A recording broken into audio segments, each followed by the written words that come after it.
ئەم کاتت باش مادوو نەبی کاکتۆر. پاشان بەخێر بێنە. کاکتۆر نیشتەگەری ئەمڕۆکەمان چییە؟ نیشتەرگەری ئەمڕۆمان نەخۆشێکی جیاوازە. ئەم چارەخوازە سەردانی کردین دوێنە ئازارێکی زۆری گورچلەی لای چەپی هەبوو. دوای پشکنینی تەواو دەرکەوت کە بەردێکی هەیە بە قەبارەی 12 ملیم لە بۆڕی حالبە و چەقی بەستووە. وای کردووە میز بگەڕێتەوە ناو گورچیلە و گورچیلەکەی ئەستور بووە بە دەرەجە 2 و 3. بۆیە لەم حاڵەتەیە پێویستە بەردەکەدا بێ گەرنا گورچیلەکە ئەزیەتیە بێ. لە هەمان کاتا بەردێکی هەیە لە گورچیلەکەی کە گورچیلەی ڕاستە تقریبان قەبارەکەی 8 بۆ 9 ملیمە. ئەو بەردەیش هەوڵە دەین بە نازووری نەرم بشکێنین. فەرمووەکو ئێستا دەبینن ئەو میزڵدانی نەخۆشەکەیە. ئێستا دەچینە ناو بۆڕی حالبەوە.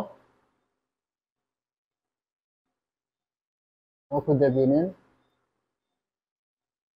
ڕێزان ئەوە بەردەکەیە کە چەقی بەستووە لە ناو بۆڕی حالب و ئێستا هەوڵە دەین بە لێزەر هەمووی وردکەین و گورچیلەکە دوور بێ لە سست بوونە. بەڕێزان وەکو دەبینن ئێستا بە ئامێری لیزەر بەردی بۆڕی حالبی لای چەپ دەشکێنین. دەبینن وردی دەکات.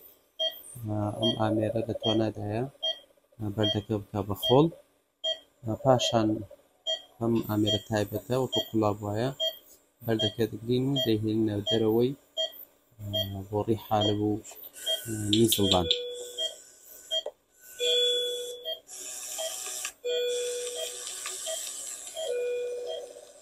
هەمان بەڕێزان پاشەوەی ئێستا بۆڕی حالب پاکوتەوە و گورچیلەکەی کەیشی بەردەکەی ماشکانەوە بە نازووری نەرم سەبەب بە نازووری نەرم جارێکی کە گورچیلەی لای ڕاستی دەپشکنینین بزان هیچ بەردێ ماوە یان نە.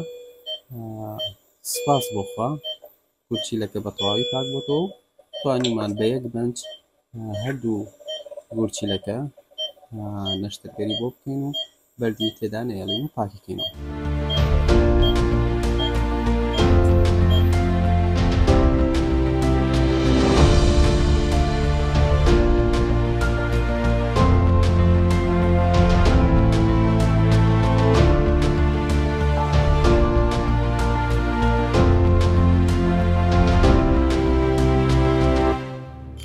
میهرەبانی دڵسۆزی و لێزانی